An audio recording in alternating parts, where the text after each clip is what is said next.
അവിനാഷ് ഒരു ചെറിയ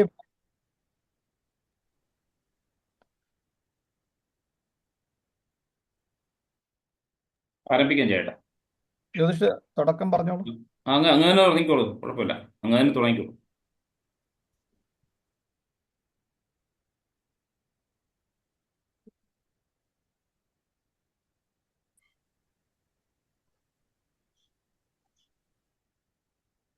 എല്ലാ സജ്ജനങ്ങൾക്കും പഠിതാക്കൾക്കും സ്നേഹത്തോടുകൂടി ആദരവോടുകൂടി ബാലശങ്കരം എന്ന ഈ ക്ലാസ്സിലേക്ക് സന്തോഷപൂർവ്വം സ്വാഗതം അർപ്പിച്ചുകൊള്ളുന്നു.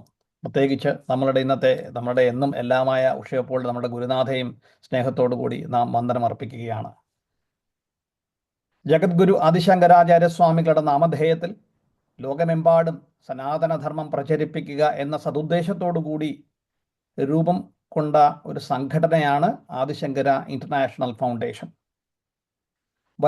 വരും തലമുറകൾക്ക്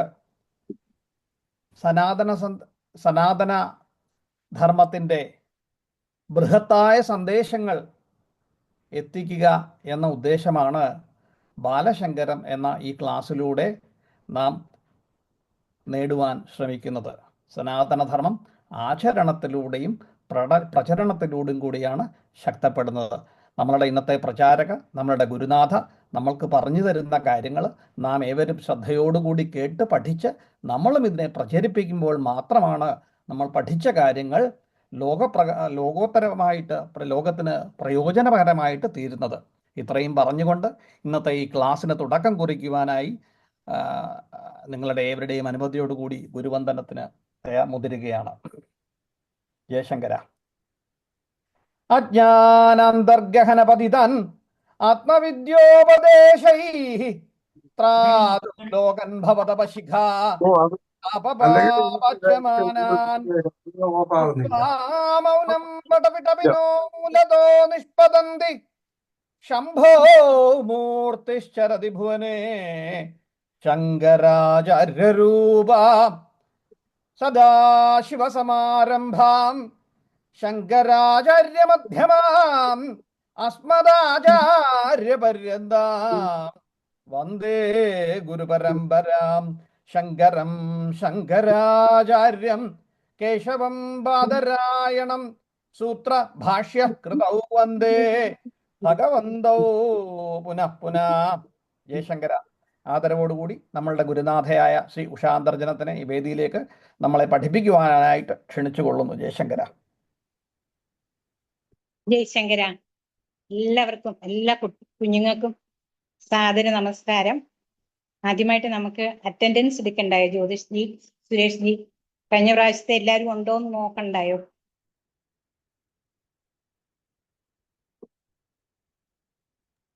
കുട്ടികളൊന്ന് പേര് പറഞ്ഞാൽ മതി, അപ്പൊ നമുക്ക് എളുപ്പമുണ്ട്. അതെ, പങ്കെടുക്കുന്ന കുട്ടികള് അവരവരുടെ പേരൊന്ന് പറയൂ. ജയശങ്കരായും പറഞ്ഞോളൂ. ദേവനാരായണൻ. ദേവനാരായണൻ. ചിന്മയി. ചിന്മയി. നമസ്തേ ജയശങ്കര. ധ്രുപദ്. ധ്രുപദ്. ജയശങ്കര. ജയശങ്കര. പേര് പറഞ്ഞിട്ട് മോളെ. ജയശങ്കര. ദേവിക. ദേവിക. ജയശങ്കര. അർണവ്. അർണവ്.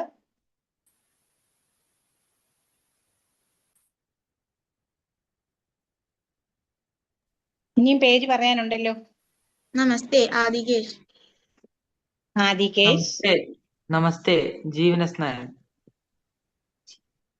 ജീവൻ എസ് നായർ. നക്ഷത്ര. നക്ഷത്ര. നമസ്തേ അക്ഷര. അക്ഷര. നന്ദിത എസ്. നന്ദിത. കൃഷ്ണാഞ്ജന അഗ്ലീഷ്. എന്തോ മോനെ? ജയദസ്. നമസ്തേ കൃഷ്ണാഞ്ജന അഖിലേഷ്. കൃഷ്ണാഞ്ജന.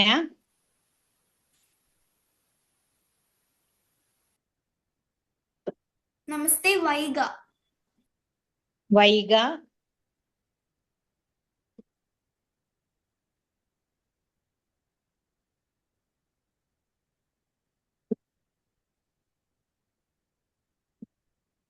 എല്ലാവരും ആയെന്ന് തോന്നുന്നു.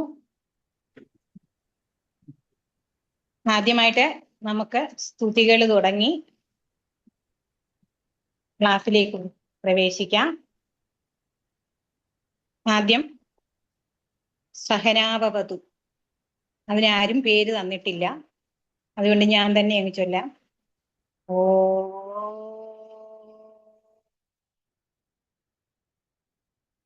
സഹനാവവതു സഹനോ ഭുനക്തു സഹ വീര്യം കരവാവഹൈ തേജസ്വിനാവധീതമസ്തു മാ വിദ്വിഷാവഹൈ. ഓം ശാന്തി ശാന്തി ശാന്തി. അടുത്തത് ഗുരുവന്ദനങ്ങളാണ്. നാരായണം പത്മഭവം എന്ന ഗുരുവന്ദനം ചൊല്ലുന്നതിലേക്ക് ദേവിക മോളെ സ്നേഹത്തോടെ ക്ഷണിക്കുന്നു. ദേവിക.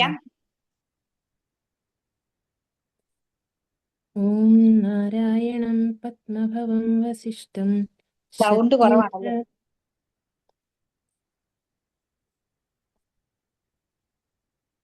ഇപ്പൊ കേക്കാവോ? ശങ്കര എന്ന് പറഞ്ഞിട്ട് ചൊല്ലണം. ജയശങ്കര. ഓം നാരായണം പത്മഭവം വസിഷ്ഠം ശക്തിം ച തത്പുത്രപരാശരം ച വ്യാസം ശുഗം ഗൗഡപദം മദാന്തം ഗോവിന്ദയോഗീന്ദ്രമഥാസ്യ ശിഷ്യം ശ്രീശങ്കരാചാര്യമഥാസ്യ പത്മപാദം ച ഹസ്താമലകം ച ശിഷ്യം തം തോടകം വാർത്തികകാരമന്യാൻ അസ്മദ്ഗുരൂൻ സന്തതമാനതോസ്മി. സന്തോഷമോളെ. അടുത്തത് സദാശിവ സമാരംഭം എന്നുള്ളതിൽ ദ്രുപദ രവിശങ്കറിനെ സ്നേഹത്തോടെ ക്ഷണിക്കുന്നു. നമസ്തേ. ദ്രുപദ. ജയശങ്കര. സദാശിവസമാരംഭാം ശങ്കരാചാര്യ മധ്യമാം അസ്മദാചാര്യപര്യന്താം വന്ദേ ഗുരുപരമ്പരാ. ശങ്കരം ശങ്കരാചാര്യം കേശവം ബാദരായണം സൂത്രഭാഷൗ കൃതൗ വന്ദേ ഭഗവന്തൗ പുനഃ പുനഃ. ജയശങ്കര. സന്തോഷം മോനെ. അടുത്തത് ഗുരുർ ബ്രഹ്മ മേധ വേദശ്രീ. രണ്ടുപേരുടെ പേരാണ് തന്നിരിക്കുന്നത്. രണ്ടുപേരെയും സ്നേഹത്തോടെ ക്ഷണിക്കുന്നു. മേധ വേദശ്രീ. നമ്മൾ അറ്റൻഡൻസ് പേര് പറഞ്ഞല്ലോ. പേര് കണ്ടു. നമസ്തേ പരി. നമസ്തേ. ചൊല്ലിയാട്ട് മോളെ. ഗുരുർ ബ്രഹ്മ ചൊല്ലിയാട്ടെ. ഗുരുർ ബ്രഹ്മ ഗുരുദേവോ മഹേശ്വര ഗുരുർ സാക്ഷാൽ പരബ്രഹ്മ തസ്മൈ ശ്രീ ഗുരുവേ നമഃ. നിങ്ങളുടെ പേര് തന്നായിരുന്നോ? മേധ വേദശ്രീ. മേധ വേദശ്രീ. അടുത്തതായിട്ട് ശ്രുതി സ്മൃതി പുരാണ ചൊല്ലുന്നതിലേക്ക് അർച്ചിതിനെ വിളിക്കുന്നു. അർച്ചിതിനെ ക്ഷണിക്കുന്നു. അർച്ചിത് ശ്രുതി സ്മൃതി പുരാണാന. അർച്ചിത് എത്തിയിട്ടുണ്ടോ? അർച്ചിതുണ്ടോ?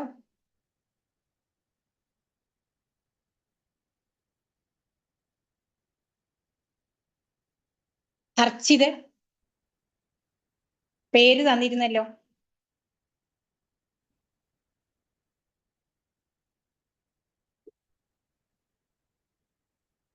വേറെ ആരെങ്കിലും ചൊല്ലുന്നോ? അർച്ചിതുണ്ട് ഇവിടെ. അർച്ചിതുണ്ട്.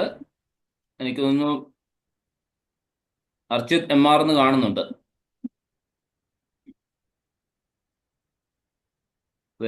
എല്ലാ കുട്ടികളും ഈ ഇതൊന്ന് ഓൺ ചെയ്ത് വെച്ചോളൂ. വീഡിയോ ഓൺ ചെയ്ത് വെച്ചോളൂ. നമുക്ക് എന്താണ് നമുക്ക് മനസ്സിലാകുള്ളൂ. അർച്ചിത് മോനെ കേൾക്കുന്നുണ്ടോ? അർച്ചിത്.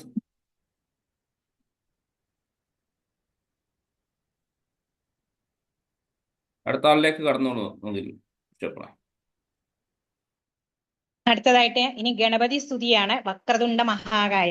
ദേവനാരായണനെ സ്നേഹത്തോടെ ക്ഷണിക്കുന്നു. ജയശങ്കര. വക്രതുണ്ട മഹാകായാം കോടി സൂര്യ സമപ്രഭാം നിർവിഘ്നം കുരു മേ ദേവാം സർവകാര്യേഷു സർവദാ. ജയശങ്കര. വളരെ സന്തോഷം മോനെ. അടുത്തത് സരസ്വതി സ്തുതിക്കായി ബലറാം അനൂപിനെ ക്ഷണിക്കുന്നു. സരസ്വതി സ്തുതിക്കായി ബലറാം അനൂപ് ഉണ്ടോ?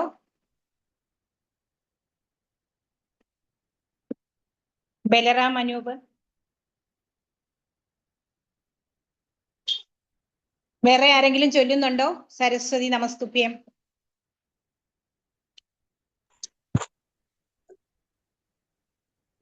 മെഡിക്കൽ ശരിയാക്കാം. ചൊല്ലിയാട്ടെ. വരദേ കാമരൂപിണി വിദ്യാരംഭം കരിഷ്യാമി സിദ്ധിർഭവതു മേ സദാ. ജയശങ്കര.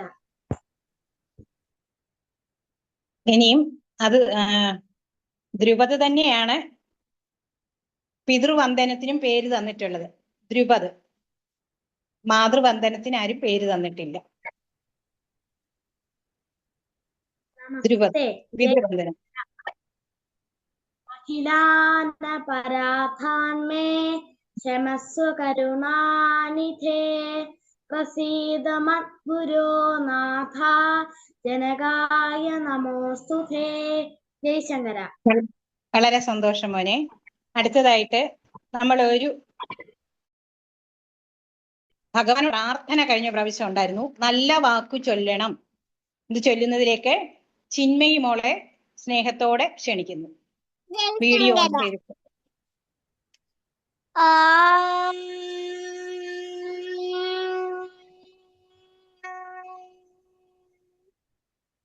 നല്ല വാക്കു ചൊല്ലണം, ചെയ്തു വാഴണം, നാമഘോഷമെന്നും എന്റെ നാവിലായി വന്നിടണം. നല്ല ചിന്തയോഗം മനസ്സ് ശുദ്ധമാവണം, നിത്യനായ ചിപ്രകാശ രൂപനെ വഴങ്ങണം. കൊഞ്ചിലമ്പു കൊഞ്ചിതുന്ന പിഞ്ചു പാദമോർക്കണം, ആപ്പദാച്ചൻ തന്നിലായി സദാ നമിച്ചിരുന്നു ഞാൻ. ആപ്പദാച്ചൻ തന്നിലായി സദാ നമിച്ചിരുന്നു ഞാൻ. ജയശങ്കര. വളരെ വളരെ സന്തോഷം മോളെ. അപ്പൊ നമ്മള് ഈ പ്രാവശ്യം കഴിഞ്ഞ പ്രാവശ്യത്തിന്റെ അത്രയും കുഞ്ഞുങ്ങള് പങ്കെടുത്തിട്ടില്ലെന്ന് എനിക്ക് സംശയമുണ്ട്. അടുത്ത പ്രാവശ്യം നമ്മള് രാമായണം ഇതൊക്കെ തീർത്തിട്ട് അടുത്ത മാസം മുതൽ നമ്മൾ രാമായണം പഠിക്കാൻ തുടങ്ങുകയാണ്. അതുകൊണ്ട് നിങ്ങളുടെ കൂട്ടുകാരെ ഇപ്പൊ വന്നിരിക്കുന്നവരൊക്കെ തന്നെ നിങ്ങളുടെ കൂട്ടുകാരോടും കൂടെ പറഞ്ഞിട്ട് ഒരാൾ ഒരു 5 പേരെ കൂടെ ഈ ഗ്രൂപ്പിൽ ആഡ് ചെയ്യണം. നമുക്കപ്പം അത്രയും പേരിലേക്ക് രാമായണ സന്ദേശം എത്തിക്കാൻ പറ്റും. രാമായണം എന്ന് പറയുമ്പോൾ ആദ്യം മുതൽ അവസാനം വരെ നമ്മൾ കഥ പറഞ്ഞ് അതിനകത്തിലെ തത്വങ്ങൾ പറഞ്ഞ് അതിനകത്തിലെ കഥാപാത്രങ്ങളുടെ സ്വഭാവം പറഞ്ഞ് എത്ര കഥാപാത്രങ്ങളെ പറഞ്ഞ് അതും പ്രകൃതിയുമായിട്ടുള്ള ബന്ധത്തെക്കുറിച്ച് പറഞ്ഞ് അതുപോലെ തന്നെ അതിനകത്തുനിന്ന് ഓരോ ദിവസവും നമ്മൾ ചർച്ച ചെയ്യുന്ന കഥാഭാഗത്തു നിന്നുള്ള ചോദ്യങ്ങളും അവയ്ക്കുള്ള ഉത്തരങ്ങളും ചേർത്ത് പറഞ്ഞുകൊണ്ടായിരിക്കും രാമായണം നമ്മൾ പഠിച്ചു മുമ്പോട്ട് പോകുന്നത്. അപ്പൊ ആ പറയുന്ന കൂട്ടത്തില് ഈ സനാതന ധർമ്മശാസ്ത്രത്തെക്കുറിച്ചും സനാതന ധർമ്മശാസ്ത്രത്തിൽ പറയുന്ന കാര്യങ്ങള് അതൊക്കെ നമ്മുടെ ജീവിതത്തിൽ എങ്ങനെ പ്രയോഗിക്കണമെന്ന് നമ്മൾക്ക് ക്ലാസ് തുടങ്ങിയപ്പോൾ ജയകൃഷ്ണൻജി നമ്മളോട് പറഞ്ഞു, നമ്മളിവിടെ പഠിക്കുന്ന പാഠങ്ങള് നമ്മുടെ ജീവിതത്തിൽ പകർത്താൻ വേണ്ടിയാണ് പഠിക്കുന്നത്. അപ്പൊ ആദ്യം തന്നെ നമ്മൾ എൻ്റെ മനസ്സിലെ സങ്കല്പം കഴിഞ്ഞ ക്ലാസ്സില് നിങ്ങളൊക്കെ തന്നെ ആ ക്ലാസ്സിന് ശേഷം ഉറപ്പായിട്ടും നമ്മുടെ കുഞ്ഞുങ്ങളെല്ലാം തന്നെ രാവിലെ എങ്ങനെ എഴുന്നേക്കണം, എഴുന്നേറ്റാൽ എന്തൊക്കെ ചെയ്യണം, ഓരോന്നും ചെയ്യുമ്പോൾ എന്തൊക്കെയാണ് ജപിക്കേണ്ടത്, ഇതൊക്കെ നമ്മൾ കഴിഞ്ഞ ക്ലാസ്സിൽ ഏകദേശം കൊച്ചു കുഞ്ഞുങ്ങൾക്ക് മനസ്സിലാകുന്ന രീതിയിൽ വളരെ സിമ്പിളായിട്ട് പറഞ്ഞു തന്നായിരുന്നു. അതൊന്ന് റിവൈൻഡ് ചെയ്യാം. ചെയ്തതിന് ശേഷം നമുക്ക് പോകാം. ആദ്യം നമ്മൾ ഏത് ഭാഗത്ത് തിരിഞ്ഞാണ് എഴുന്നേക്കേണ്ടത്? എല്ലാവരും ഓഡിയോ വീഡിയോയും ഓൺ ചെയ്തിട്ട് ജസ്റ്റ് പെട്ടെന്ന് നമുക്ക് പറഞ്ഞു. ഏത് ഭാഗത്തിനനുസരിച്ച് തിരിഞ്ഞിട്ടാണ് നമ്മൾ എഴുന്നേക്കേണ്ടത്? വലതുവശം. എല്ലാരും പെട്ടെന്ന് പറയണ, സമയം പോകും. വലത്. Very good. എഴുന്നേറ്റിട്ട് എന്ത് ചെയ്യണം?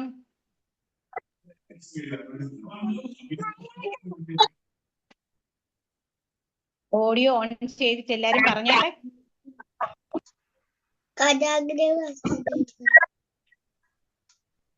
കൈകളെ നോക്കി എന്താണ് ചൊല്ലേണ്ടത്?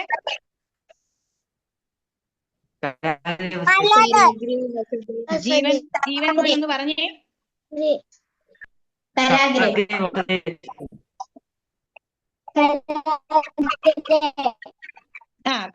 എങ്ങനെയാ മൊത്തം പറഞ്ഞേട്ടെ. നമുക്ക് സമയം പോയിക്കൊണ്ടിരിക്കുക. എളുപ്പം ഓരോരുത്തരെ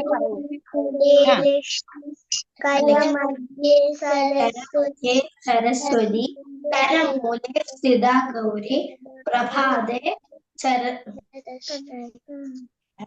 പ്രഭാതേ കരദർശനം.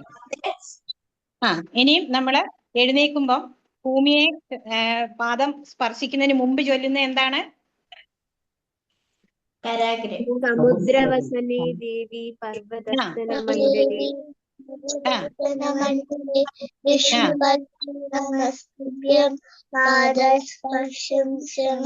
വളരെ സന്തോഷം. കൊച്ചു കുഞ്ഞുങ്ങൾ പറയുന്നത് കേട്ടിട്ട് വളരെ സന്തോഷം. ഇനി നമ്മള് കുളിക്കാനായിട്ട് വെള്ളം എടുത്തു കഴിഞ്ഞാല് ആ വെള്ളത്തിലേക്ക് സപ്ത നദികളെ ആവാഹിക്കുന്ന, എന്നിട്ട് ആ വെള്ളത്തിലാണല്ലോ നമ്മൾ കുളിക്കുന്നത്. അതൊന്ന് ചൊല്ലിക്കേ.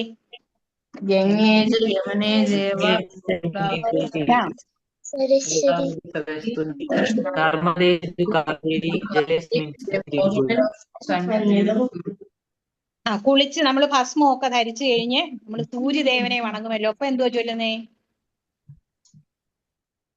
ഓം ഭൂർഭുവസ്വഃ തത്സവിതുർവരേണ്യം ഭർഗോ ദേവസ്യ ധീമഹി ധിയോ യോ നഃ പ്രചോദയാത്.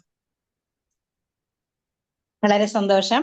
ഇനിയും പിന്നെ നമ്മള് ഇപ്പൊ ചൊല്ലിയ ഗുരുവന്ദനം, ഗണപതി വന്ദനം, മാതൃസ്തുതി ഇതെല്ലാം ചൊല്ലിയതിനു ശേഷം പഠിക്കാനായിട്ട് നമ്മൾ ഇരിക്കുമ്പോ ഏതാണ് ചൊല്ലുന്നത്? മുദ്രാ പുസ്തക ഹസ്താഭ്യാം ഭദ്രാസനസ്ഥിതേ പുരസരേ സദാ ദേവി സരസ്വതി നമോസ്തുതേ. സരസ്വതി നമസ്തുഭ്യം വരദേ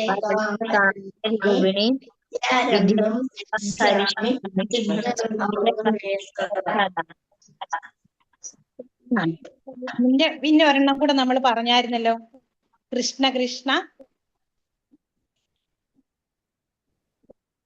ഹരേ.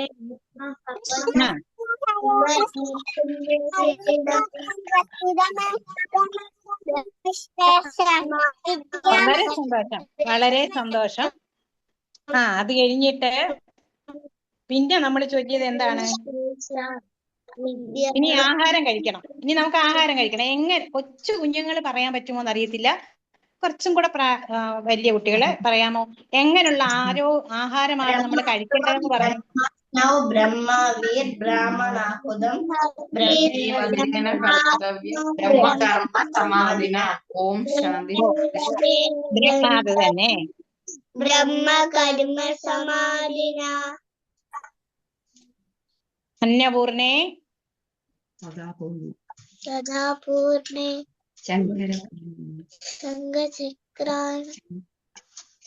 ശങ്കര പ്രാണവല്ലഭേ. അറിയാവുന്ന ആരെങ്കിലും ചൊല്ലിയേ, എളുപ്പ സമയം പോകുന്നു.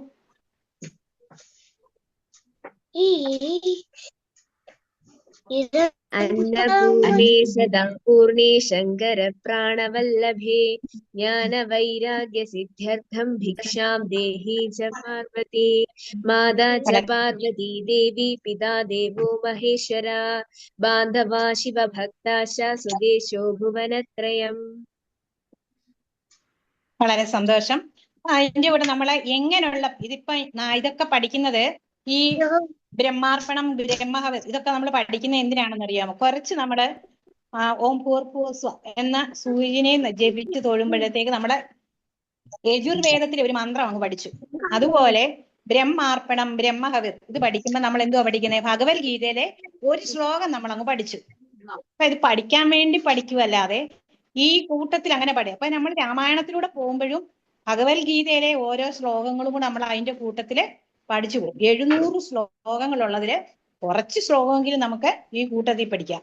ഇപ്പം ബ്രഹ്മാർപ്പണം ചൊല്ലിയത് ഭഗവത്ഗീതയിലെ ശ്ലോകമാണ്. അതുപോലെ ഭഗവത്ഗീതയിലെ ഒരു ശ്ലോകം ഉണ്ടല്ലോ, എങ്ങനെയുള്ള ഭക്ഷണമാണ് കഴിക്കേണ്ടതെന്ന്, ആയു സത്വം, അത് അറിയാമോ ആർക്കെങ്കിലും?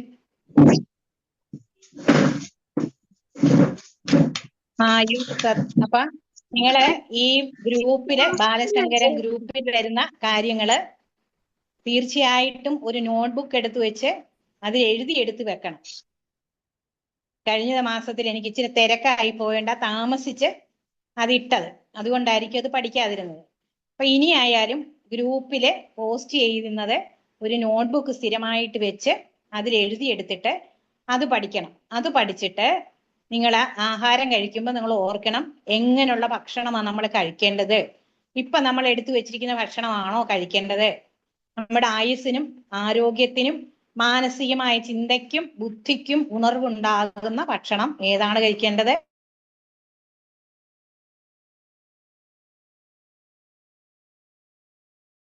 ശ്ലോകം കൂടെ നമ്മൾ അങ്ങ് പഠിച്ചും കഴിയും. ഇപ്പൊ നിങ്ങൾ കൊച്ചു കുഞ്ഞുങ്ങളാകുമ്പോൾ 18 വയസ്സിന് താഴെയുള്ള കുഞ്ഞുങ്ങളാകുമ്പോൾ ഒരു ദിവസം ഒരു 3-4 ശ്ലോകം നമുക്ക് കാണാതെ പഠിക്കുന്നതിന്, ഒരു മാസം കൊണ്ട് പഠിക്കുന്നതിന് 4 ശ്ലോകം ആണെങ്കിലേ ഒരു ആഴ്ചയിൽ ഒരു ശ്ലോകമല്ലേ പഠിക്കേണ്ടതായിട്ടുള്ളൂ. അതങ്ങ് പഠിച്ചു പൊക്കോളും. അതുകൊണ്ട് അടുത്ത മാസം വരുമ്പോഴത്തേക്ക് ഇതൊക്കെ പഠിച്ചു വേണം വരാൻ. ഈ പ്രാവശ്യത്തേതും ഇതുവരെ ഉള്ളതും അല്ല.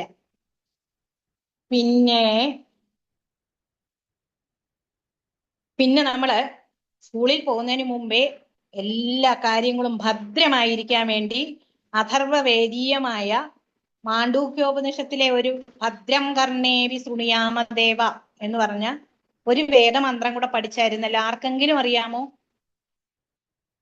അറിയാമെങ്കിൽ പറയണം, ഇല്ലെങ്കിൽ നമുക്ക് അടുത്ത പ്രാവശ്യം അത് ചൊല്ലിയാ മതി. ഭദ്രം കർണേഭിഃ ശൃണുയാമദേവ ഭദ്രം പാർശ്വേമാക്ഷഭിർയജത്രാ സ്ഥിരൈരംഗൈഃ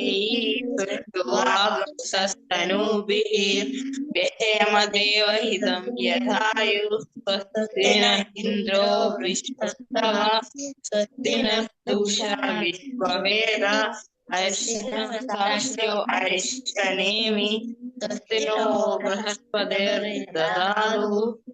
ഓം ശാന്തി ശാന്തി ശാന്തി. വളരെ സന്തോഷം. ഇതൊക്കെ കാണാതെ പഠിക്കണം. ഇതിന് എത്ര സമയം എടുക്കണം? നമ്മൾ രാവിലെ ഒന്ന് ചൊല്ലാൻ കുറച്ച് സമയം മതി. നമ്മുടെ കർണങ്ങൾ കൊണ്ട് നമ്മുടെ കണ്ണുകൊണ്ട് ഒക്കെ നമ്മുടെ ഉള്ളിലേക്ക് ചെല്ലുന്ന ഈ പഞ്ചേന്ദ്രിയങ്ങളിൽ കൂടെ ചെല്ലുന്നവയൊക്കെ നന്മയുള്ളതായി തീരണമേ എന്നുള്ളൊരു പ്രാർത്ഥനയാണ്. അപ്പൊ നമ്മുടെ സ്വഭാവം നന്നാവാൻ, നമുക്ക് മനസ്സിന് ശാന്തി സമാധാനവും സന്തോഷവും ഉണ്ടാവാൻ ഇതൊക്കെ ചൊല്ലി പഠിക്കുന്നത് വളരെ നല്ലതാണ്. അപ്പൊ എനിക്ക് വളരെ സന്തോഷമായി. എല്ലാവരും ചൊല്ലി. പിന്നെ നമ്മള് രാത്രി ഉറങ്ങാൻ നേരം ചൊല്ലുന്നത് നമസ്തേ നമസ്തേ വിഷ്ണു ഭുജംഗ പ്രയാതത്തിലെ ആരെങ്കിലും ചൊല്ലാമോ? സമയം പോകുന്നല്ലോ. നമസ്തേ നമസ്തേ ആരെങ്കിലും ചൊല്ലുന്നുണ്ടോ? നമസ്തേ ജഗന്നാഥ വിഷ്ണു. ഓക്കെ, അടുത്ത പ്രാവശ്യം ചൊല്ലിയാൽ മതി. അപ്പൊ സമയം പോകുന്നു. നമുക്കിന്ന് അടുത്ത വിഷയത്തിലോട്ട് കിടക്കാം. നമ്മൾ അങ്ങനെ ഇത്രയും 2 ദിവസത്തെ ക്ലാസ് നമ്മുടെ കഴിഞ്ഞിട്ടുള്ളൂ. ആ ക്ലാസ്സുകളിലേത് 1-2 കാര്യങ്ങളല്ലാത്തതെല്ലാം എല്ലാവരും ചൊല്ലിയതില് വളരെ സന്തോഷമുണ്ട്. അപ്പൊ അടുത്ത പ്രാവശ്യം വരുമ്പോഴത്തേക്ക് നിങ്ങൾ ഉറപ്പായിട്ടും ഒരു നോട്ട്ബുക്ക് വാങ്ങിച്ചു വെക്കുക. ഈ 2 ക്ലാസ്സിലേതും തീർച്ചയായിട്ടും എടുത്ത് വെക്കുക. 3-ാമത്തെ ക്ലാസ്സിലേത് ഇന്ന് നടക്കുന്നത് ഞാൻ കഴിയുന്നത് ഇന്ന് തന്നെ, ഇല്ലെങ്കിൽ നാളെ തന്നെ ഞാൻ പോസ്റ്റ് ചെയ്യാം. നിങ്ങളെല്ലാവരും അത് ബുക്കിൽ എഴുതിയെടുത്ത് വെച്ച് തീർച്ചയായിട്ടും പഠിക്കണം. ഇനി ഇങ്ങനെ ഉള്ള ക്ലാസ്സുകൾ ഇങ്ങനായിട്ട് പറഞ്ഞ് നമ്മൾ പോകുന്നില്ല. രാമായണത്തിൽ കൂടിയാണ് നമ്മുടെ യാത്ര. അപ്പൊ ആ രാമായണത്തിൽ കൂടെ യാത്ര ചെയ്യുമ്പോൾ ഇതുമായിട്ട് ബന്ധപ്പെട്ട കാര്യങ്ങളൊക്കെ അതിനകത്തിലുണ്ട്. ഇവയെ കഥകളിൽ കൂടെ പറഞ്ഞു തന്നിരിക്കുക. അപ്പൊ നമുക്ക് ചർച്ച ചെയ്യാം. ഇവിടെ നമ്മള് കൃഷ്ണ കൃഷ്ണ ഹരേ കൃഷ്ണ എന്ന് പറഞ്ഞ് നമ്മള് ഭഗവാനെ സ്തുതിച്ചു. ഭഗവാൻ നമുക്ക് വിദ്യയെ തരണേന്ന്. എന്തുകൊണ്ടാണെന്നറിയാമോ? 64 കലകള് 64 ദിവസം കൊണ്ട് പഠിച്ച ഭഗവാൻ കൃഷ്ണൻ എവിടായിരുന്നു പഠിച്ചത്? ഭഗവാൻ കൃഷ്ണൻ വിദ്യാഭ്യാസം നടത്തിയത് എവിടായിരുന്നു? ഗുരു ആരായിരുന്നു? അറിയാവുന്നവർ പറയണേ. ഉജ്ജയിനി, സന്ദീപനി. വളരെ സന്തോഷം. അതുകൊണ്ടാണ് നമ്മള് ആ സന്ദീപനി മഹർഷിയുടെ ആശ്രമത്തിലെ കൃഷ്ണൻ 64 കലകളും പഠിച്ചിറങ്ങിയതാ. അപ്പം സനാതന ധർമ്മം ഈ 64 ദിവസം കൊണ്ട് പഠിച്ച് അപ്പൊ പൂർത്തിയാക്കിയതാ ഭഗവാൻ. എന്തുവാ ഈ സനാതന ധർമ്മം? നമ്മള് ക്രിസ്ത്യാനികളോട്, നിങ്ങളുടെ കൂട്ടുകാരായ ക്രിസ്ത്യാനികളോട് ചോദിച്ചാല് അവരുടെ മതഗ്രന്ഥം എന്തുവാണെന്ന് ചോദിച്ചാൽ എന്തോ പറയാ അവര്? ക്രിസ്ത്യാനികളോട് ചോദിച്ചാൽ ബൈബിൾ ആണെന്ന് പറയില്ലേ? മുസ്ലിങ്ങളോട് ചോദിച്ചാൽ ഖുറാൻ ആണെന്ന് പറയും. അപ്പൊ നിങ്ങളോട് ചോദിച്ചാൽ നിങ്ങൾ എന്തോ പറയും? വേദമാണെന്ന് പറയും. വെരി ഗുഡ്, വേദമാണെന്ന് പറയും. അപ്പൊ വേദം നേരത്തെ ഞാൻ പറഞ്ഞിരുന്നു, ഒരാള് എഴുതി വെച്ചതല്ല. ഓരോ കാലാകാലങ്ങളിൽ നമ്മൾ ആദ്യത്തെ ക്ലാസ്സിൽ കുറെ ഋഷീശ്വരന്മാരുടെ കാര്യങ്ങൾ പറഞ്ഞിരുന്നു. ആ ഋഷീശ്വരന്മാരൊക്കെ കാലാകാലങ്ങളിൽ കണ്ടുപിടിച്ചതെല്ലാം ഇവിടെ ഉണ്ടായിരുന്ന സാധനത്തിനെ, വേദം ഇവിടെ ഉണ്ടായിരുന്നതാ. ആ വേദത്തെ അറിഞ്ഞ്, ധ്യാനത്തിലൂടെ അറിഞ്ഞ്, ഇപ്പോഴത്തെ ഈ പുതിയ സംവിധാനങ്ങളൊന്നും ഇല്ലാതിരുന്ന കാലത്ത് അവരവരുടെ ധ്യാനത്തിൽ കൂടി അവരുടെ മനസ്സിൽ ദർശിച്ചതായ കാര്യങ്ങളെയാണ് അവരത് എഴുതി വെച്ചത്. ആ എഴുതി വെച്ചതിനെയൊക്കെ കൂടെ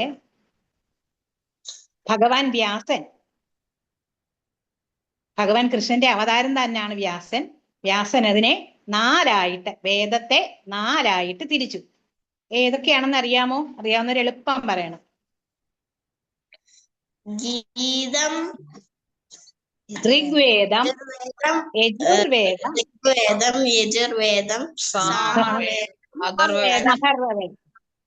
വെരി ഗുഡ്. ഋഗ്വേദം എന്ന് പറയുന്നത് ജ്ഞാനകാന്ഡമാണ്, അറിവിന്റെ സന്ദേശത്തെ തരുന്നതാണ്. ഋഗ്വേദം ജ്ഞാനം, അറിവ് തരുന്നതാണ്. യജുർവേദം ഈ കിട്ടിയ ജ്ഞാനത്തെ, നമുക്ക് കുറെ കാര്യങ്ങൾ കിട്ടിയാലും നമ്മൾ പ്രവൃത്തി ചെയ്യണ്ടായോ?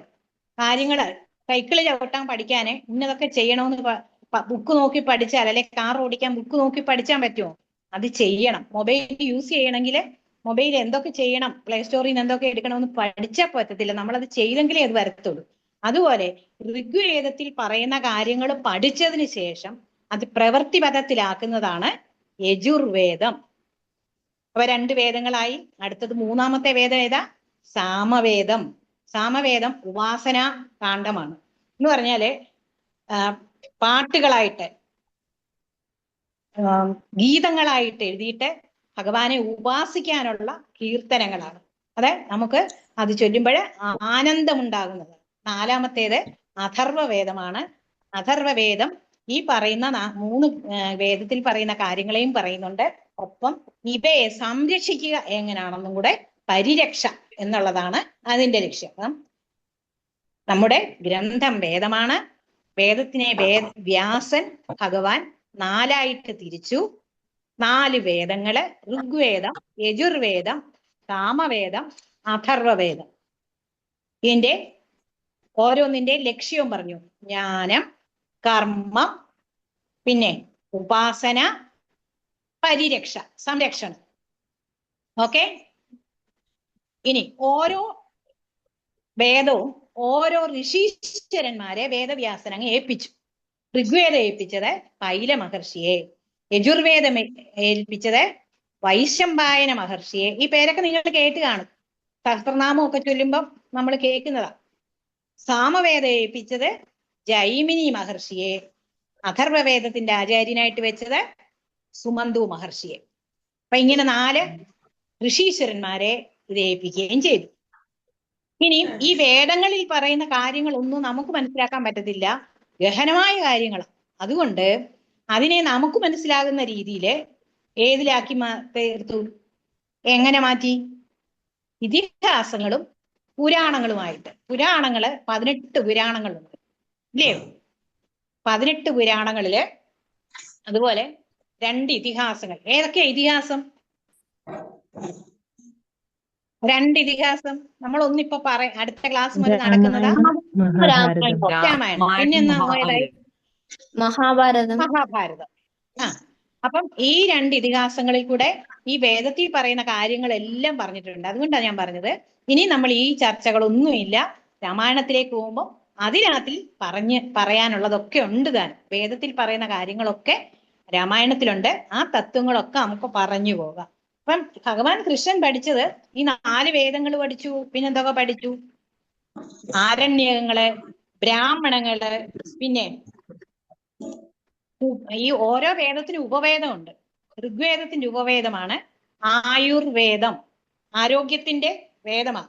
രാവിലെ എഴുന്നേൽക്കുമ്പോൾ മുതല് പിറ്റേന്ന് രാവിലെ വരെ എന്തൊക്കെ ചെയ്യണം, ചെയ്യണ്ട, ആയുസ്സിന് എന്തൊക്കെയാണ് വേണ്ടത്, ശരീരത്തിനും മനസ്സിനും ആരോഗ്യം ഉണ്ടായിരിക്കാൻ എന്തൊക്കെയാ വേണ്ടത്, ഇതെല്ലാം വളരെ വിശദമായിട്ട് ആയുർവേദത്തിൽ പറയുന്നുണ്ട്. അതുപോലെ യജുർവേദത്തിന്റെ ഉപവേദമാണ് ധനുർവേദം. ധനുർവേദം ഈ ആയുധങ്ങള്, ആയോധന കലകള്, ഇവയൊക്കെ എങ്ങനെയുണ്ട്, ആയുധങ്ങളൊക്കെ എങ്ങനെ നിർമ്മിക്കാം, ഇതൊക്കെ എങ്ങനെ ഉപയോഗിക്കണം, ഇതൊക്കെ വളരെ വിശദമായിട്ട് പറയുന്നതാണ് ധനുർവേദം. ഇനി സാമവേദത്തിന്റെ ഉപവേദമാണ് ഗാന്ധർവവേദം. സാമവേദത്തിന്റെ ഉപവേദം ഗാന്ധർവവേദം. ഇതിനകത്തിലാണ് എല്ലാ കലകളും, സംഗീതം, നാടകം, നൃത്തം, വാദ്യോപകരണങ്ങള്, ഇവയൊക്കെ ഉണ്ടാക്കുന്ന എങ്ങനെ, ഇതൊക്കെ ഉപയോഗിക്കുന്ന എങ്ങനെ, ഇതൊക്കെ പഠിക്കുന്ന എങ്ങനെ, ഇതിന്റെയൊക്കെ നിയമങ്ങളും ശാസ്ത്രങ്ങളും എന്തുവാ, ഇതെല്ലാം ഈ സാമവേദത്തിന്റെ ഉപവേദമായ ഗാന്ധർവവേദത്തിലുണ്ട്. ഇനിയുള്ളത് അഥർവവേദം. അഥർവവേദം ഒരു ഗ്രാമം അല്ലെങ്കിൽ ഒരു നഗരം, ഇതൊക്കെ എങ്ങനെയാണ് സെറ്റപ്പ് ചെയ്യേണ്ടത്, ഇതൊക്കെ എങ്ങനെയാണ് നിർമ്മിക്കേണ്ടത്, എന്തെല്ലാം അല്ലെ പ്രതിമകൾ നിർമ്മിക്കേണ്ടത് എങ്ങനെ, അമ്പലങ്ങൾ നിർമ്മിക്കേണ്ടത് എങ്ങനെ, വീടുകൾ നിർമ്മിക്കേണ്ടത് എങ്ങനെ, ഒരു പുരം നിർമ്മിക്കുന്നത് എങ്ങനെ, പട്ടണം നിർമ്മിക്കുന്നത് എങ്ങനെ എന്ന് വേണ്ട സർവ നിർമ്മാണവും ആ അഥർവവേദത്തില് വ്യക്തമായിട്ട് പറയുന്നുണ്ട്. ഇതൊക്കെ പഠിച്ചിട്ടായിരുന്നു പണ്ടുള്ളവര് ഗുരുകുലത്തിൽ പോയി ബ്രഹ്മചര്യമായിട്ട് അവിടെ പഠിച്ച് ആ ബ്രഹ്മചര്യ ഒരു 4 ആശ്രമങ്ങളുണ്ട്. അതിൽ ബ്രഹ്മചര്യത്തില് അവരവിടെ പഠിച്ചിട്ട് ഈ ശാസ്ത്രങ്ങൾ മൊത്തം ഇപ്പൊ നമ്മൾ ഇപ്പം പറഞ്ഞില്ലയോ, നമുക്ക് ആണെങ്കിൽ ആയുർവേദം ഒന്നും നമുക്ക് അറിഞ്ഞുകൂടാ. ആയുർവേദം പഠിക്കാൻ പോയിട്ട് +2 കഴിഞ്ഞിട്ട് പോകുമ്പോഴാണ് നമ്മളത് പഠിക്കുന്നത്, അല്ലയോ? അതുപോലെ ധനുർവേദം അത് ആര് പഠിക്കുന്നു? സാമവേദം, അതിന്റെ ഉപവേദമായ ഗാന്ധർവവേദത്തിലെ ഇതൊക്കെ പഠിക്കേണ്ടവര് പഠിക്കുന്നു, പഠിക്കേണ്ടാത്തവര് പഠിക്കുന്നില്ല. പക്ഷെ അന്ന് അങ്ങനല്ല. ഇതെല്ലാം വളരെ ചെറുപ്പത്തിൽ തന്നെ എല്ലാവരും ഗുരുകുലത്തിൽ പോയി പഠിക്കുന്നുണ്ട്. അതുപോലെ വേദാംഗങ്ങളുണ്ട് 6 സ്മൃതികളുണ്ട്, ശ്രുതികളുണ്ട്, പിന്നെ പ്രസ്ഥാനത്രയങ്ങളുണ്ട്. ഇത്രയും വിപുലമായ ഒരു ശാസ്ത്ര ശാഖയാണ് നമുക്കുള്ളത്. പ്രസ്ഥാനത്രയം ഭഗവത്ഗീത, ബ്രഹ്മസൂത്രം, ഉപനിഷത്തുകൾ, ഈ 3 എണ്ണമാണ്. അപ്പൊ ഇത് അത് പറയാൻ പറ്റുമോ? ഈ വേദാന്തം, ഉപനിഷത്ത്, ഇതൊക്കെ ഉണ്ട്. 2000 ഉപനിഷത്തുകളൊക്കെ ഉണ്ടായിരുന്നത് ഇപ്പൊ 108 ഉപനിഷത്തുകളുണ്ട്. അതിൽ തന്നെ 10 ഉപനിഷത്തുകൾക്ക് നമ്മുടെ ജഗദ്ഗുരുവായ ആദിശങ്കരാചാര്യ സ്വാമികള് വ്യാഖ്യാനം രചിച്ചിട്ടുണ്ട്. വ്യാഖ്യാനം എന്നല്ല, ഭാഷ്യം രചിച്ചിട്ടുണ്ട്. ഭാഷ്യം എന്ന് പറഞ്ഞാല് അർത്ഥവും അതിന് ഏതൊക്കെ തരത്തിൽ അർത്ഥം വരാം, ഏതിനെയൊക്കെ എങ്ങനെയൊക്കെ അതിനെ തെറ്റിദ്ധരിക്കാനിടയുണ്ട്, അതിനെ എങ്ങനെ പരിഹരിക്കാം എന്നൊക്കെ എല്ലാം ചേർത്ത് ഭാഷ്യങ്ങൾ രചിച്ചിട്ടുണ്ട്. അപ്പൊ ഞാൻ ഇത്രയും പറഞ്ഞത്, ഇത്രയും വിശാലമായ ഒരു ശാസ്ത്ര ശാഖയാണ് നമുക്കുണ്ടായിരുന്നത്. ഇതിന്റെ ഒരു 0.0001 പോലും നമ്മൾ ആരും പഠിച്ചിട്ടില്ല. അപ്പൊ നമുക്ക് കുറച്ചെങ്കിലും സ്വായത്തമാക്കാം. അപ്പൊ നമ്മുടെ സനാതന ധർമ്മം ഒട്ടും മോശമല്ല. ഇന്ന് അത് ഈ അഥർവ വേദത്തില് വിമാന നിർമ്മാണത്തെ കുറിച്ച് വരെ എന്നുവേണ്ട എല്ലാം ഇന്ന് കാണുന്നത് എന്തൊക്കെയുണ്ടോ അതെല്ലാം നമ്മുടെ ആ ശാസ്ത്ര ശാഖകളില് പഠിപ്പിക്കുന്നുണ്ടായിരുന്നു, പഠിക്കുന്നുമുണ്ടായിരുന്നു. അപ്പം ആ ശാസ്ത്രങ്ങളിലൊക്കെ പറഞ്ഞിരിക്കുന്നതായ കുറച്ച് കാര്യങ്ങൾ നമുക്കൊന്ന് നോക്കാം. ഇതിനകത്തില് നമ്മുടെ നിത്യജീവിതത്തില് ഇപ്പൊ പറഞ്ഞ 2 ക്ലാസ്സിലെടുത്തത് നമ്മുടെ നിത്യജീവിതത്തില് ഓരോരുത്തരും പകർത്തേണ്ടതാണ്. 2ാമത്തെ ക്ലാസ്സിൽ നമ്മൾ ഓരോ ദിവസവും എഴുന്നേറ്റ് രാത്രി കിടക്കുന്നത് വരെ നമ്മൾ ഓരോന്നും ചെയ്യേണ്ടത് എന്തായിരുന്നെന്നായിരുന്നു പറഞ്ഞിരുന്നത്. അത് തീർച്ചയായിട്ടും നിങ്ങളെല്ലാം കാണാതെ പഠിക്കണം. ഒപ്പം അതുപോലെ തന്നെ ഓരോ ദിവസം തുടങ്ങുമ്പോൾ മുതൽ കിടക്കുന്നത് വരെ നിങ്ങൾ ഉറപ്പായിട്ട് ചെയ്യണം. ഇതിനെല്ലാം കുറച്ച് സമയം മതി. നമ്മുടെ 24 മണിക്കൂറുള്ളതില് 1 മണിക്കൂർ പോലും ഇതിനെല്ലാം കൂടെ വേണ്ടി വരത്തില്ല. ഇനി നമ്മൾ ദിവസവും ചെയ്യേണ്ടതായ കുറച്ച് കാര്യങ്ങളുണ്ട്. നമ്മുടെ സ്വഭാവ ശുദ്ധിക്ക് വേണ്ടി അഷ്ടാംഗ യോഗ സിദ്ധിയെ കുറിച്ച് നമ്മുടെ വേദശാസ്ത്രം ഇപ്പൊ നമ്മൾ കണ്ടു. വേദശാസ്ത്രങ്ങളില് പറയാത്തതൊന്നും തന്നെ ഇല്ല. അപ്പൊ ആ വേദശാസ്ത്രത്തില് നമ്മൾ എങ്ങനെയാണ് ജീവിക്കേണ്ടത് എന്ന് പറഞ്ഞിട്ടുണ്ട്. അത് അഷ്ടാംഗ യോഗ സിദ്ധി എന്ന് പറയുന്ന ഒരു സിദ്ധി മാർഗമുണ്ട്. ആ ഒരു സിദ്ധാന്തത്തിലെ 8 അംഗങ്ങളെ കുറിച്ച്, അഷ്ടം എന്ന് പറഞ്ഞാൽ 8 അംഗങ്ങളെ കുറിച്ചാണ് പറയുന്നത്. നമ്മളത് തൽക്കാലം അതിൽ 2 എണ്ണം തൽക്കാലം പഠിക്കാം. യമവും, ഒന്നാമത് യമം, 2 നിയമം. ഈ 2 എണ്ണത്തിനെ കുറിച്ച് മാത്രം നമുക്ക് ഇന്ന് എന്താണ് യമം, എന്താണ് നിയമം, എന്താണ് ഇത് പഠിക്കുന്നത് വെറുതെ പഠിക്കുവല്ല. അത് നിങ്ങൾ ഓർത്തോണം. ഇത് നമ്മുടെ ജീവിതത്തില് പകർത്താൻ ഇന്ന് മുതൽ നമ്മൾ ചെയ്യാൻ വേണ്ടിയാണ്. പക്ഷെ നമ്മൾ എല്ലാവരും ചെയ്യുന്നതാ. ഇത് കേൾക്കുമ്പോൾ നമുക്ക് മനസ്സിലാവും ഇതൊക്കെ നമ്മൾ ചെയ്യുന്നതാണല്ലോ. പക്ഷെ വേദത്തിൽ പറഞ്ഞിരിക്കുന്ന കാര്യങ്ങളാണ്. അറിഞ്ഞിരുന്നുകൊണ്ട് നമുക്കിത് അനുഷ്ഠിക്കാം. എന്താണ് യമം? യമം എന്ന് പറയുമ്പം ഇത്രയും കാര്യങ്ങളുണ്ട്. അഹിംസ, സത്യം, അസ്തേയം, പിന്നെ ബ്രഹ്മചര്യം, ഇത്രയും കാര്യങ്ങളാണ് നമ്മൾ അതിനകത്ത് നോക്കേണ്ടത്. അപരിഗ്രഹം, ഇത്രയും കാര്യങ്ങളാണ് നമ്മൾ ചെയ്യേണ്ടത്. അതിനകത്തിൽ ഒന്നാമത്തേത് എന്താണ്? അഹിംസ. അഹിംസ എന്ന് പറഞ്ഞാൽ എന്താണ്? ഓഡിയോ ഓൺ ചെയ്തിട്ട് ആർക്കെങ്കിലും പറയാം അഹിംസ? അഹിംസ എന്ന് പറഞ്ഞാൽ എന്താണ്? തെറ്റ് ചെയ്യാതിരിക്കുക. ഒന്നിനെയും ഹിംസിക്കാതിരിക്കുക, കൊല്ലാതിരിക്കുക. അപ്പൊ നമ്മള് കൊല്ലുക എന്ന് പറയുന്നത് കത്തിയെടുത്ത് കുത്തുന്നത് തന്നെയല്ല. ഒന്നിനെയും ഇല്ലായ്മപ്പെടുത്താൻ പാടില്ല. കാരണം ഇതെല്ലാം ഭഗവാന്റെ സൃഷ്ടി തന്നെയാണ്. ഇതെല്ലാം ഭഗവാന്റെ ചൈതന്യമുള്ളവരാണ്. നമ്മൾ ഈ ജീവനോടെ ഈ മൊബൈലിന്റെ മുമ്പിൽ ഇരിക്കുന്നത് ഹൃദയാന്തരാളത്തിൽ ഭഗവാൻ കുടികൊള്ളുന്നത് കൊണ്ടാണ്. അത് നമുക്ക് ഭഗവത്ഗീതയിൽ പറയുന്നുണ്ട്. അഹമാത്മാ ഗുഡാകേശ അഹമാദിശ്ച മധ്യം സർവഭൂതാശയസ്ഥിത അഹമാദിശ്ച മധ്യഞ്ച ഭൂതാനാം അന്തമേവച. ആദ്യവും മധ്യവും അന്തവുമായ ഭഗവാൻ എവിടെ ഇരിക്കുന്നു? സർവഭൂതാശയസ്ഥിത, സർവഭൂതങ്ങളിലും കുടികൊള്ളുന്നു. ശരിക്കും അറിയാമല്ലോ. ഒരാള് നമ്മള് ഇങ്ങനെ ജീവനോട് ഇരിക്കുമ്പം തന്നെ പെട്ടെന്ന് എന്തോ ഒന്ന് സംഭവിച്ചു കഴിയുമ്പോ നമ്മളെല്ലാം ആള് മരിച്ചുപോയി എന്ന് പറയും, ഇല്ലേ? ബോഡി അപ്പോഴും അവിടെ ഇരിപ്പുണ്ട്, പക്ഷെ ആളപ്പോഴും മരിച്ചുപോയി എന്ന് പറയുന്നത് നമ്മൾ കേട്ടിട്ടില്ലയോ? കേട്ടിട്ടില്ലയോ? അക്ഷയ്,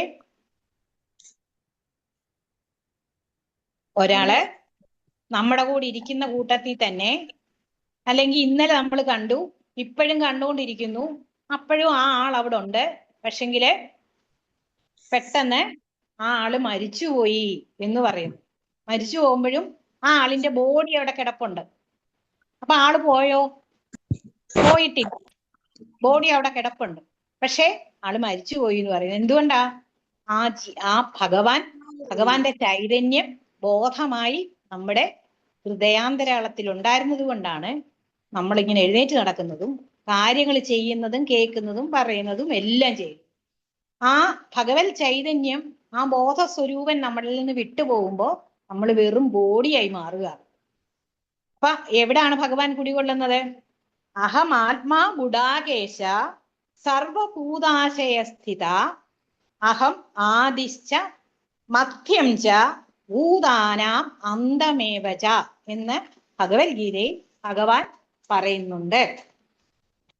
അതുകൊണ്ട് നമ്മളിവിടെ ആ ഭഗവത് ചൈതന്യമാണ് ചുറ്റുമുള്ളവരെല്ലാം, സസ്യങ്ങളായിക്കോട്ടെ, മറ്റ് ജീവജാലങ്ങളായിക്കോട്ടെ മനുഷ്യരായിക്കോട്ടെ എല്ലാവരിലും ആ ചൈതന്യം ഉണ്ട്. അതുകൊണ്ട് മറ്റൊരാളെ അഹിംസ പാടില്ല.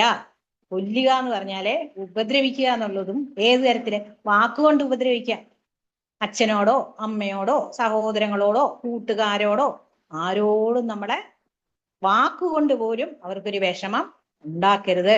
ആ ഉണ്ടാക്കുന്നതൊക്കെ എന്താണ്? അഹിംസയുടെ ഗണത്തിൽ വരുന്നതാണ്.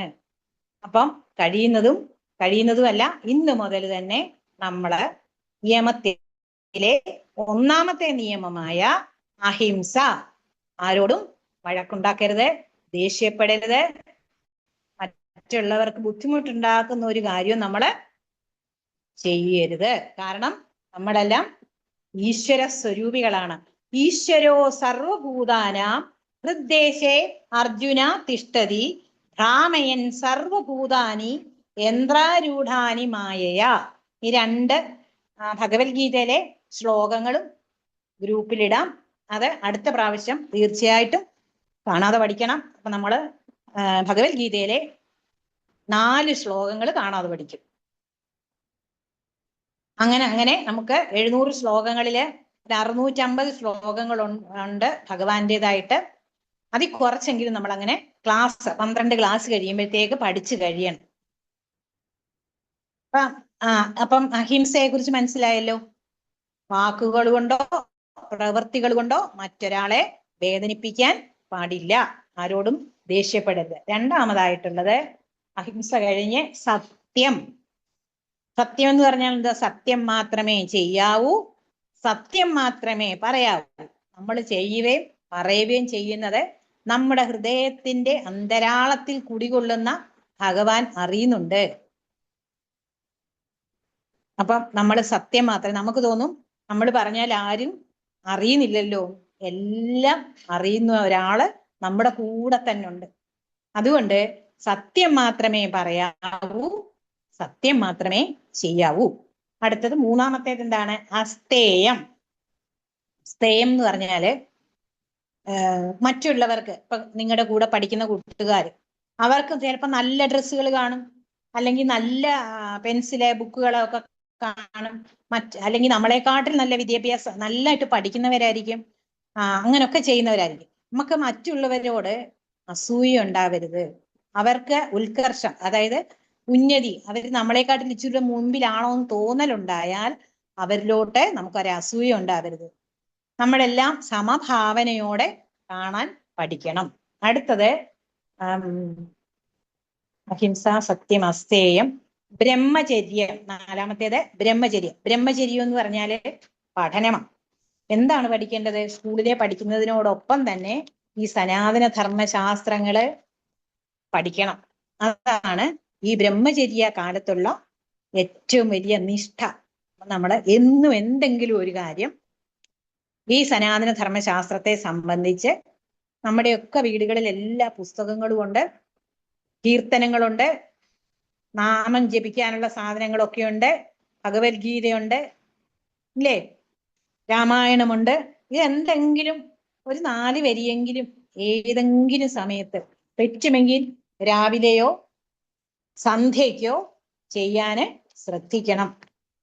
അങ്ങനെ ആ ബ്രഹ്മചര്യം, പുതിയ പുതിയ അറിവുകൾ സമ്പാദിക്കാൻ പഠിക്കുക. അടുക്കും ചിട്ടയുടെയും കാര്യങ്ങൾ ആ ബ്രഹ്മചര്യ സമയത്ത് തന്നെ അത് ചെയ്യേണ്ടത്. അടുക്കും ചിട്ടയുടെയും കാര്യങ്ങൾ ചെയ്യാൻ പഠിക്കുക. അതൊക്കെ നമ്മൾ പഠിച്ചിരിക്കേണ്ട കാര്യങ്ങളാണ്. അങ്ങനെ നല്ല നല്ല ഭക്ഷണം കഴിക്കുക. അതും ഭക്ഷണം എങ്ങനെയാ കഴിക്കേണ്ടത് അതൊക്കെ കഴിഞ്ഞ പ്രാവശ്യം പറഞ്ഞു. ആവശ്യത്തിന് മാത്രം എടുക്കുക, ആവശ്യത്തിന് മാത്രം കഴിക്കുക. അതും എങ്ങനെയുള്ള ഭക്ഷണം എന്നുള്ളതും കഴിഞ്ഞ പ്രാവശ്യം പറഞ്ഞിട്ടുണ്ട്. അതും ഭഗവത്ഗീതയിൽ പറഞ്ഞിരിക്കുന്നതാണ് നമ്മൾ കഴിക്കേണ്ട ഭക്ഷണം എങ്ങനെയാണെന്ന്.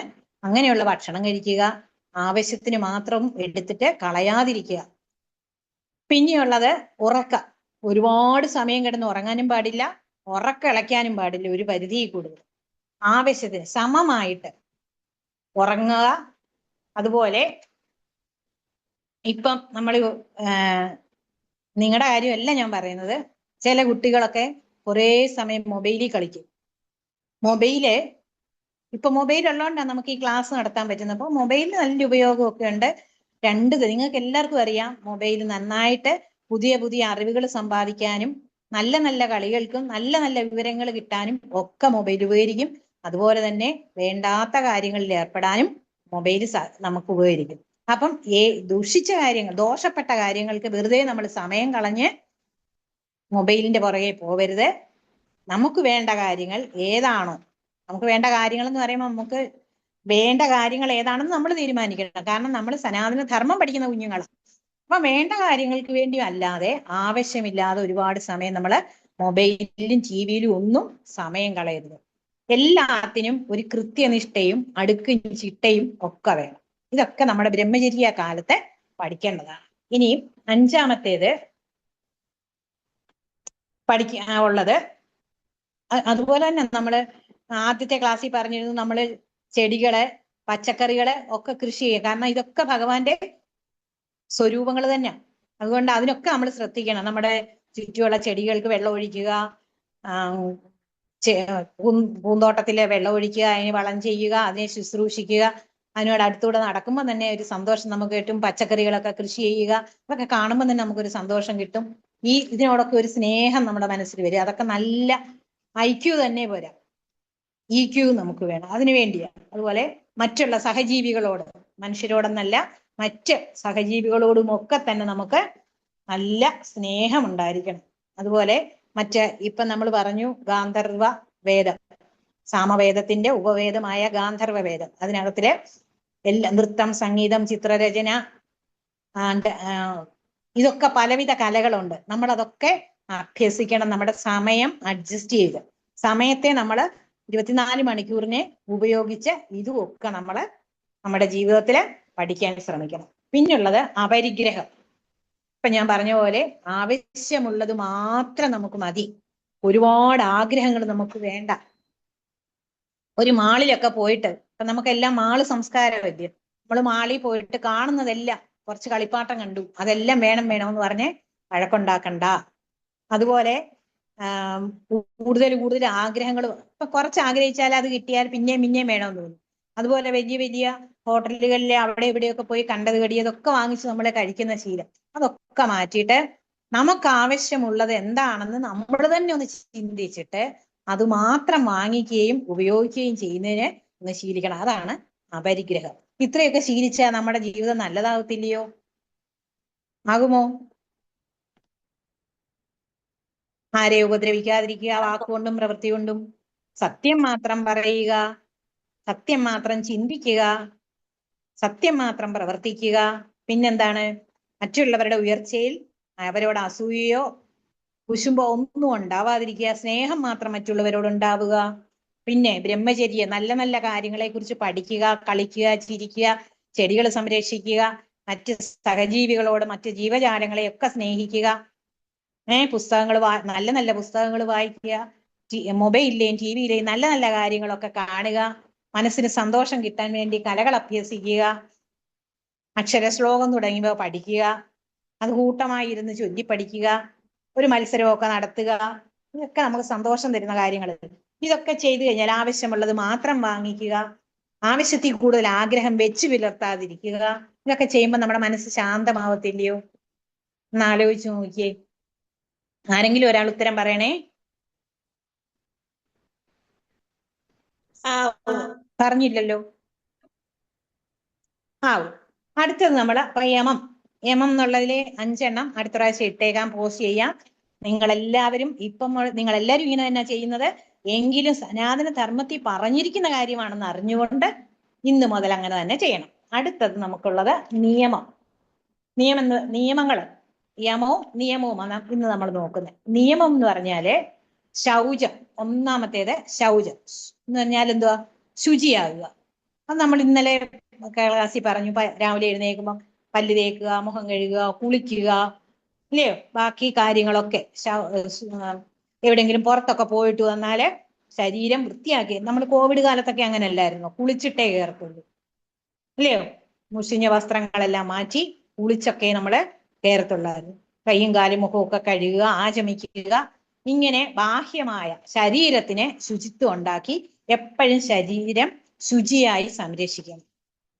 ശരീരം മാത്രം ശുചിയായി സൂക്ഷിച്ചാൽ മതിയോ? ആരെങ്കിലും ഉത്തരം പറയണേ. ശരീരം മാത്രം.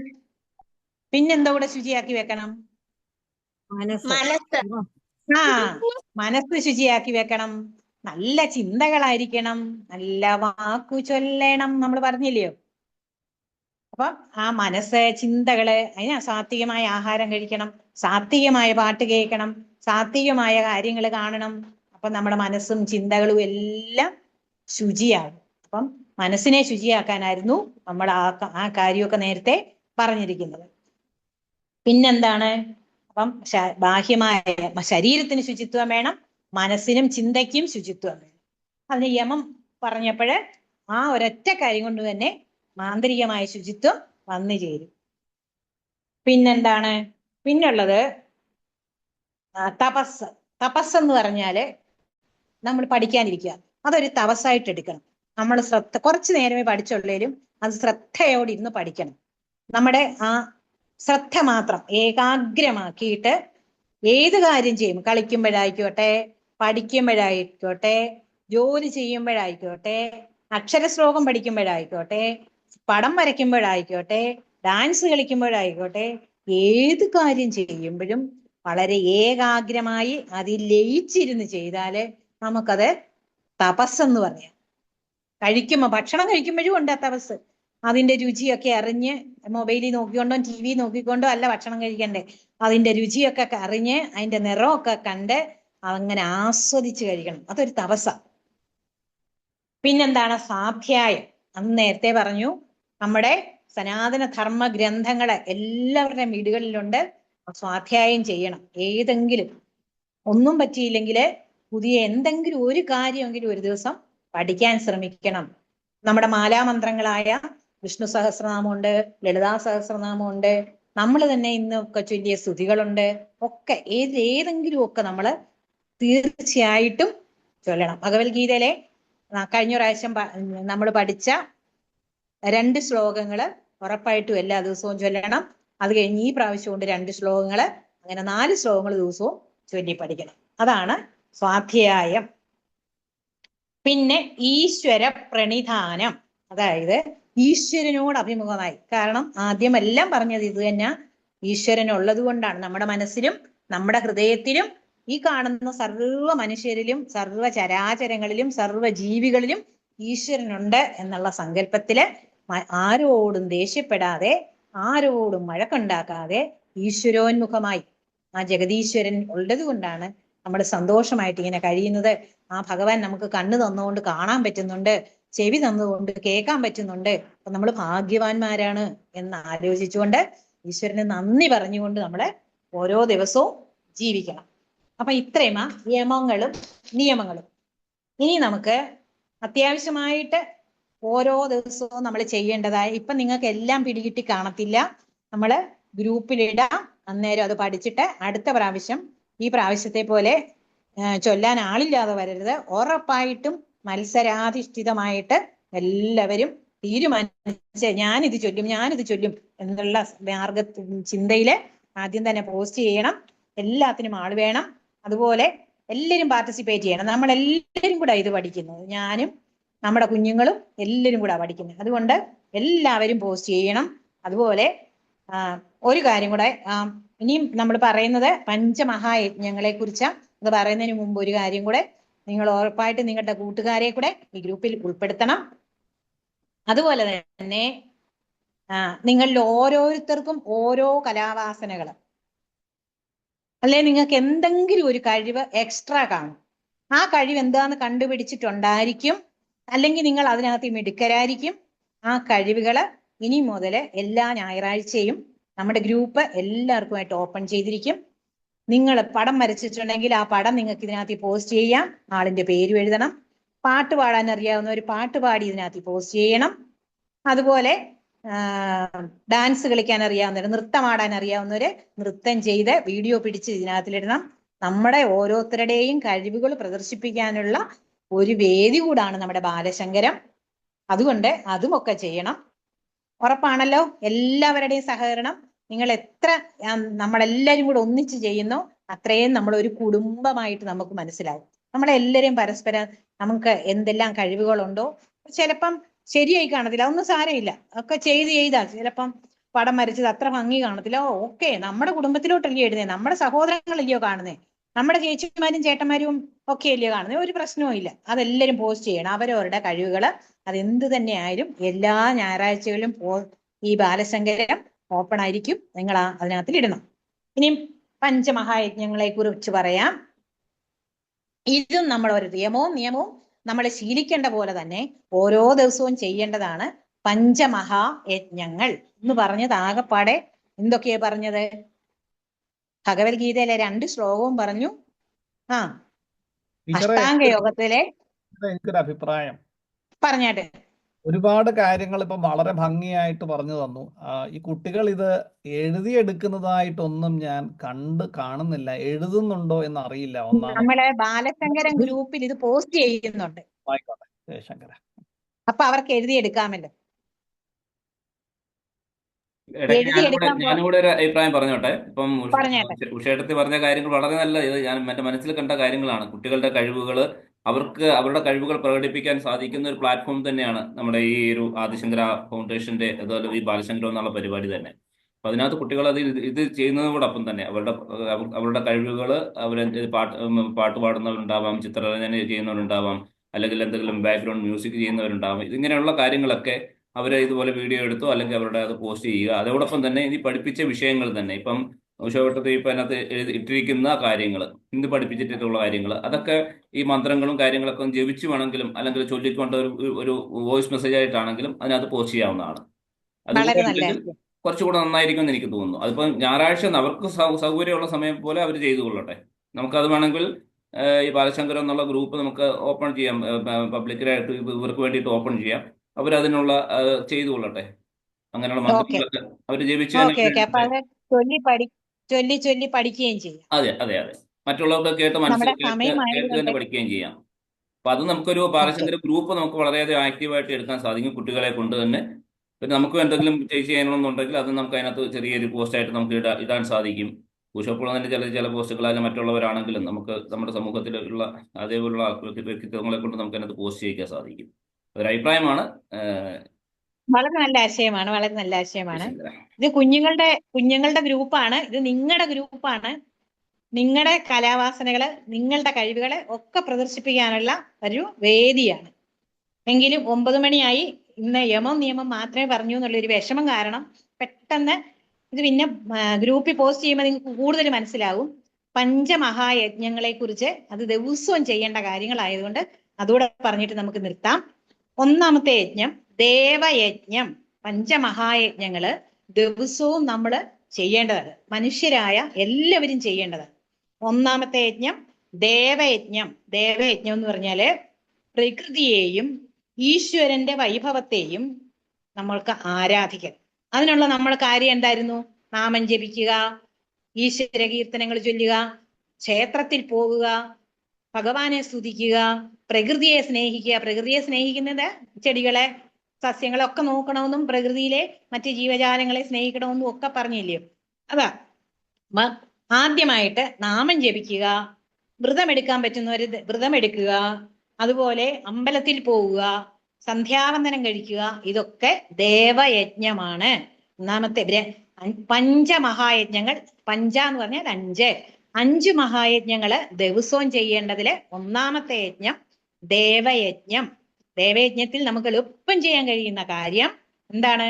നാമം ജപിക്കുക, അമ്പലത്തിൽ പോവുക, സന്ധ്യാവന്ദനം ചെയ്യുക, ഇതൊക്കെ തന്നെ. 2-ാമത്തെ യജ്ഞം ഋഷിയജ്ഞം. എന്താണ്? ഋഷിയജ്ഞം. അതെ, ഋഷി എന്ന് പറയുമ്പോ ആരാ? ഋഷി ഗുരുവിനെ വന്ദിക്കുക. ഗുരുവിനെ വന്ദിക്കാനുള്ള സ്തോത്രങ്ങളൊക്കെ നമ്മൾ പഠിച്ചിട്ടുണ്ടല്ലോ. അപ്പൊ ആ ഗുരുവന്ദനം ദിവസവും നടത്തുക. ഗുരുക്കന്മാരുടെ അനുഗ്രഹം കൊണ്ടാണല്ലോ നമുക്ക് ഈ വേദങ്ങളും സനാതന ധർമ്മശാസ്ത്രങ്ങൾ മുമ്പേ പറഞ്ഞതെല്ലാം കിട്ടിയത്. ആ ഋഷീശ്വരന്മാരുടെ അനുഗ്രഹം കൊണ്ടാണ്. ഈ ഭൂമിയിൽ കാണുന്ന എല്ലാ അറിവുകളും നമുക്ക് തന്നിരിക്കുന്നത് ആ ഋഷീശ്വരന്മാരായതുകൊണ്ട് ഈശ്വരന്മാരെ നമ്മൾ എന്ന് സ്മരിക്കുക, എന്നിട്ട് നമ്മുടെ സ്വാധ്യായം ചെയ്യുക.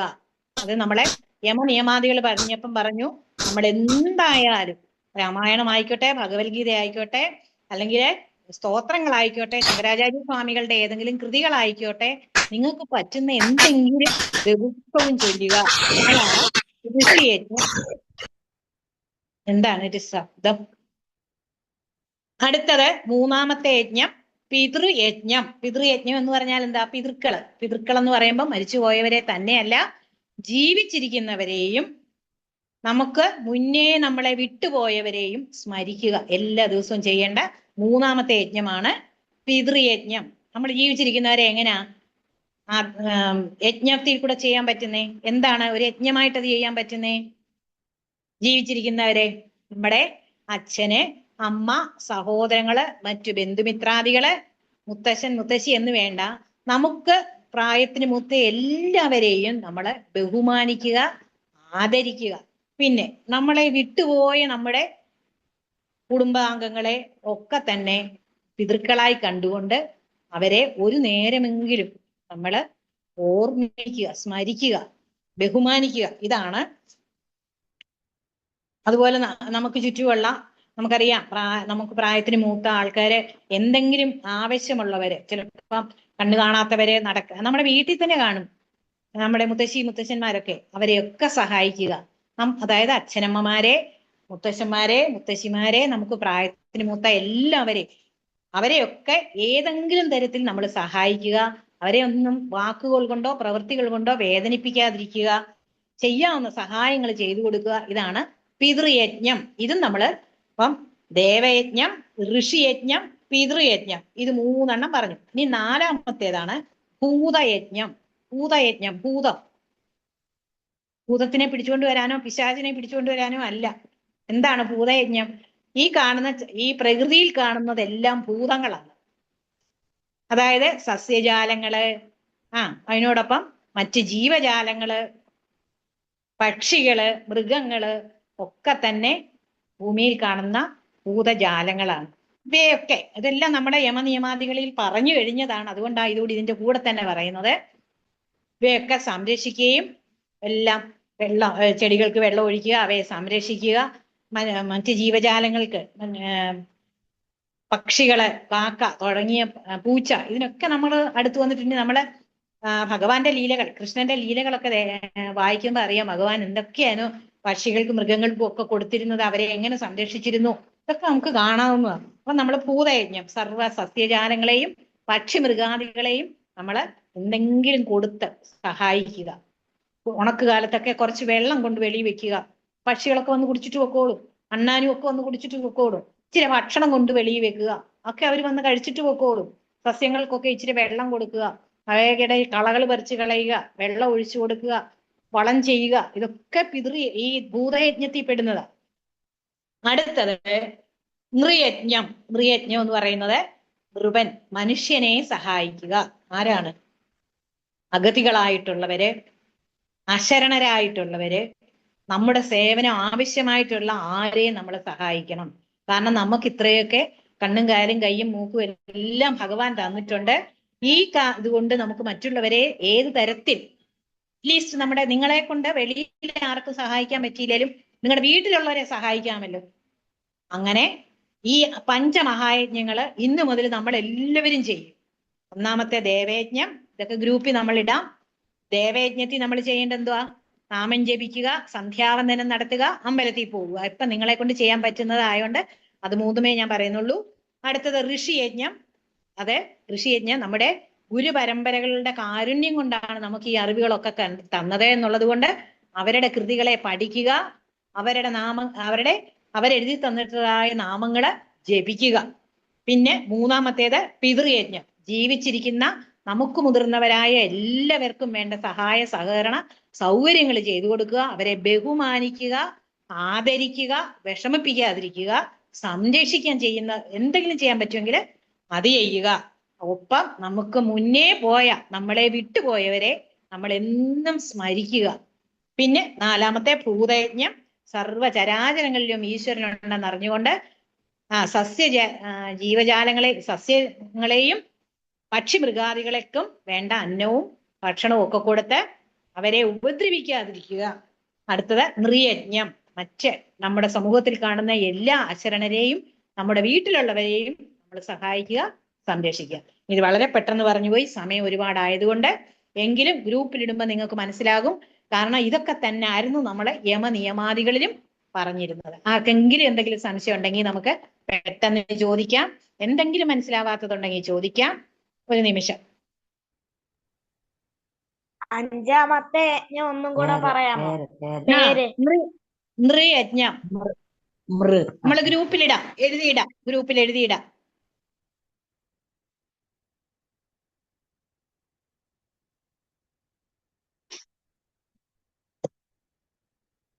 ഭഗവത്ഗീതയിലെ 2 ശ്ലോകങ്ങൾ എഴുതിയിടും.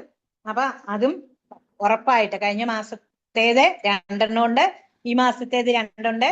നമ്മുടെ ജ്യോതിഷ്ജി പറഞ്ഞതുപോലെ നിങ്ങൾ ഈ ഗ്രൂപ്പില് അത് ചൊല്ലിയിടണം.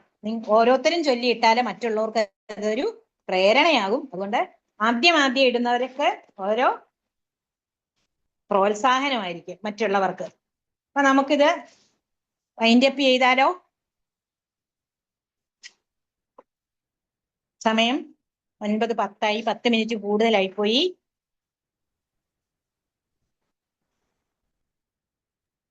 കരചരണകൃതം വാ കായജം കർമ്മജം വാ. അറിയാവുന്ന ആരെങ്കിലും ഉണ്ടോ കാണാതെ? എനിക്കുണ്ട്. എന്നാ ആരാണ്? അക്ഷയാണോ? ഒരാൾ ഓഡിയോ ഓൺ ചെയ്ത് ചൊല്ലിയാട്ടെ.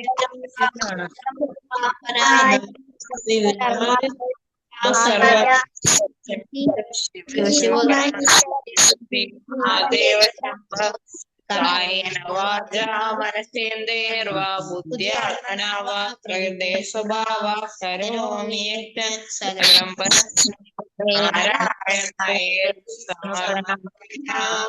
സർവം നാരായണായേതി സമർപ്പയാമി. ഇത് നമ്മൾ എന്തോ ചൊല്ലിയെന്നറിയാമോ? കായേന വാച. കായം എന്ന് പറഞ്ഞ ശരീരം. അതുകൊണ്ട് നമ്മൾ തൊഴുതു പിടിച്ചുകൊണ്ട് ഭക്തിയോടെ ചൊല്ലണം. കായേന വാച, നമ്മുടെ ശരീരം കൊണ്ട്. പിന്നെന്താണ്? മനസേന്ദ്രിയർവ, മനസ്സുകൊണ്ട്. ബുദ്ധ്യാത്മന, ബുദ്ധി കൊണ്ട്. പ്രകൃതി, ഇത് ഏതുകൊണ്ട്? കരോമി യദ്യത്, എന്തെല്ലാം നമ്മൾ ചെയ്തിട്ടുണ്ടോ അതെല്ലാം സകലം പരസ്മൈ നാരായണേരി. നമ്മുടെ ശരീരം കൊണ്ടോ മനസ്സുകൊണ്ടോ ബുദ്ധി കൊണ്ടോ എന്തൊക്കെ നമ്മുടെ ചെയ്തിട്ടുണ്ടോ അതെല്ലാം ഭഗവാന് സമർപ്പിക്കുവാണെന്ന് സമർപ്പണ ബുദ്ധിയോടെ നമ്മൾ പ്രാർത്ഥിച്ചത്. അതുകൊണ്ട് തൊഴുത് ആ ഭക്തിയോടെ വേണം നമ്മളത് ചൊല്ലാൻ. ഇനി പൂർണ്ണമിത. പൂർണ്ണമത. അതാരാണ് ചൊല്ലുന്നത്? ഓം പൂർണ്ണമദ പൂർണ്ണമിദ പൂർണ്ണാത് പൂർണ്ണമുദച്യതേ പൂർണ്ണസ്യ പൂർണ്ണമാദായ പൂർണ്ണമേവാവശിഷ്യതേ. ഓം ശാന്തി ശാന്തി ശാന്തി. വളരെ സന്തോഷം. എല്ലാവർക്കും നമസ്തേ, ജയശങ്കര. നമുക്കിനി ഗ്രൂപ്പില് ഇതെല്ലാം പോസ്റ്റ് ചെയ്യാം. എല്ലാരും അടുത്തതിലേക്ക് ഈ ഭഗവത്ഗീത ഉറപ്പായിട്ട് ചൊല്ലണം. ഒരു നാമം കൂടെ ചൊല്ലി നിങ്ങൾക്ക് നമ്മൾ കഴിഞ്ഞ ക്ലാസ്സിൽ നല്ല വാക്ക് ചൊല്ലണം എന്നുള്ളത് ചൊല്ലിയതുപോലെ ഏതെങ്കിലും ഒരു അവസരത്തിൽ നിങ്ങൾക്ക് ഇത് ഏതെങ്കിലും ഒരു അവസരത്തിൽ നിന്നല്ല, ബാലശങ്കരത്തിന്റെ വാർഷികത്തിന് നമ്മുടെ കുഞ്ഞുങ്ങളുടെ എല്ലാം കൂടെ ഈ കീർത്തനങ്ങളൊക്കെ അവിടെ സ്റ്റേജില് മൈക്കിൽ കൂടെ നിങ്ങൾ ചൊല്ലണം. ഒരു കീർത്തനം ചൊല്ലാം. എനിക്ക് വലിയ ഈണമൊന്നുമില്ല. ഇതിനകത്ത് നല്ലതായിട്ട് സംഗീതം പഠിച്ച കുഞ്ഞുങ്ങളുണ്ടെങ്കിൽ അവരിത് ഭംഗിയായിട്ട് ചൊല്ലി ഈ ഗ്രൂപ്പിലിടണം. എങ്ങും നിറയും വെളിച്ചമേ എൻ കരളിൽ കുടിയിരിക്കണമേ, എന്റെ പാദമിടറാതിരിക്കുവാൻ എന്നും എന്നിൽ കൃപ ചൊരിയണമേ. പൂവിലൂറുന്ന പുഞ്ചിരി നീയല്ലോ, പുസ്തകം തരും ജ്ഞാനവും നീയല്ലോ, പുല്ലുമാടവും പൂവണിമേടയും തുല്യമായി തരും ശക്തിയും നീയല്ലോ. നല്ല ബുദ്ധിയായി എൻ്റെ മനസ്സിലും നല്ല വാണിയായി നാവിൻ്റെ തുമ്പിലും നല്ല ചെയ്തിയായി എന്നോടെ കയ്യിലും നന്മയായി നീ നിറഞ്ഞിരിക്കണമേ. ജയശങ്കര. എല്ലാ കുഞ്ഞുങ്ങൾക്കും നമസ്തേ. ജയശങ്കര. ജ്യോതിഷ് ജി. ജയശങ്കര ജയശങ്കര. ഞാൻ ജയറിനെ ആദരപൂർവ്വം ഒരിക്കൽ കൂടി വേദിയിലേക്ക് ക്ഷണിക്കുന്നു. ക്ലാസ് ടീച്ചർ എന്താ പറയണ്ടേ, ആദിശങ്കര ഇന്റർനാഷണൽ ഫൗണ്ടേഷന്റെ നാമധേയത്തില് നമ്മുടെ എല്ലാം ആദരവ് അർപ്പിക്കാനേ ഒക്കുകയുള്ളൂ. ക്ലാസ് അത്യധികം ഗംഭീരമായിരുന്നു, വളരെയധികം അറിവ് പകർന്നു വന്നു എന്നുള്ളത് വാസ്തവമാണ്. അപ്പോൾ എൻ്റെ ഒരു ഒറ്റ വിഷമം അത്രേ ഉള്ളൂ. ഇപ്പോൾ ടീച്ചർ പറഞ്ഞപ്പോൾ അത് ഓക്കെ ആയി, കുട്ടികൾ ഇതെല്ലാം നോട്ട് ചെയ്യുന്നുണ്ടോ എന്നുള്ളതാണ്. കാരണം ഒരുപക്ഷെ പലപ്പോഴും നമ്മളുടെ ഹൈന്ദവ സംസ്കാരത്തെക്കുറിച്ച് സംസാരിക്കുമ്പോൾ മുതിർന്ന ആൾക്കാർക്ക് പോലും മനസ്സിലാകാൻ വളരെ ബുദ്ധിമുട്ടാണ്. അപ്പോൾ കുട്ടികൾ ഇത് ചോദിക്കണം ടീച്ചറോട്. ടീച്ചറെ ഉപദ്രവിച്ചെങ്കിൽ മാത്രമേ പറ്റുള്ളൂ. ടീച്ചറോട് നിങ്ങൾ കൈപൊക്കി ചോദിക്കുകയും എനിക്ക് മനസ്സിലായില്ല എന്ന് പറയുകയും, ഫോർ എക്സാമ്പിൾ എന്താണ് സനാതനധർമ്മം അറിയാമോ, ഇല്ലെങ്കിൽ ടീച്ചറോട് ചോദിക്കണം. ഇതേപോലെ ടീച്ചറെ ഉപദ്രവിച്ച് ചോദിച്ചില്ലെങ്കിൽ ടീച്ചർ വിചാരിക്കും നിങ്ങൾ എല്ലാം മനസ്സിലാവുന്നുണ്ട് എന്ന് വിചാരിച്ച് പൊക്കോണ്ടേയിരിക്കും. വളരെ ഭംഗിയായി ക്ലാസ്, അത്യധികമായ അറിവാണ് നമുക്കിന്ന് പറഞ്ഞു തന്നത്. ഇന്നത്തെ ക്ലാസ് ശരിക്കും പല കാര്യങ്ങളും കുട്ടികൾക്ക് നന്നായിട്ട് മനസ്സിലാക്കേണ്ടത് തന്നെയാണ്. അത് വളരെ ഭംഗിയായിട്ട് ടീച്ചർ പറഞ്ഞു തന്നു. അപ്പോൾ ആദിശങ്കര ഇന്റർനാഷണൽ ഫൗണ്ടേഷൻ എന്ന പേരിൽ ടീച്ചറോടുള്ള അഗൈതവുമായ നന്ദിയും ആദരവും പ്രകടിപ്പിച്ചു കൊള്ളട്ടെ. അതേപോലെ ഇന്നിവിടെ എത്തിച്ചേർന്ന എല്ലാ പഠിതാക്കൾക്കും, കൊച്ചു കുഞ്ഞുങ്ങൾക്കും, അവരുടെ പിതാക്കൾക്കും, അമ്മമാർക്കും അച്ഛന്മാർക്കും എല്ലാവർക്കും സ്നേഹാദരങ്ങൾ അറിയിച്ചു കൊള്ളുന്നു. വീണ്ടും ക്ലാസ്സിൽ വരിക. നേരത്തെ പറഞ്ഞതുപോലെ ഇത് പ്രചരിപ്പിക്കുകയാണ് വേണ്ടത്. അപ്പോൾ ടീച്ചർ പറഞ്ഞതുപോലെ വീണ്ടും നിങ്ങളുടെ പരിചയമുള്ള കുട്ടികളെയും എല്ലാം, നിങ്ങളുടെ ബന്ധുക്കളെയും മിത്രാദികളെയും എല്ലാം ഇതിലേക്ക് ആകർഷിക്കുക. ഇത്രയും പറഞ്ഞുകൊണ്ട് എല്ലാവർക്കും നന്മ നേർന്നുകൊണ്ട് ജഗദ്ഗുരുവിൻ്റെ പേരിൽ നമസ്കാരം. ജയശങ്കര. ജയശങ്കര. ജയശങ്കര. ജയശങ്കര ജയശങ്കര ജയശങ്കര. എല്ലാവർക്കും നന്മയുണ്ടാവട്ടെ. ജയശങ്കര. ജയശങ്കര